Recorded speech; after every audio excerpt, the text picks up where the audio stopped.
In this guide, I'm going to show you how you can equip and use emotes here in the Division Resurgence. Before we do get into this guide, make sure to like the video and subscribe to the channel with all notifications on. It really does help the channel and it lets us know that you want more content like this. We'd greatly appreciate it. And if at any point throughout this guide you had any questions, just ask them down in the comment section below and we can help you out further. I'm going to be doing my best to reply to every single comment down there. But go ahead and open up your backpack. You could do this by selecting the backpack icon up in the top right.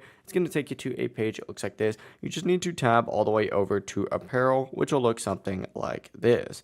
Now, once you're in your apparel, what you need to do is look in the bottom corner and you're going to see a little like emote icon in there. Select it and you can customize all your emotes in this section. Essentially, just select whatever emote it is that you want and you can go ahead and equip it. It really is as simple as that. You just got to hit equipped and boom, you are good to go. You can assign it to a slot. If you guys did have any questions, just ask them down in the comment section below and we could help you out further. I'm going to be doing my best to reply to every single comment down there. Before you do leave this guide, make sure to like the video and subscribe to the channel with all notifications on. It really does help us out. Lets us know that you want more content. Have a great rest of your day though. Peace.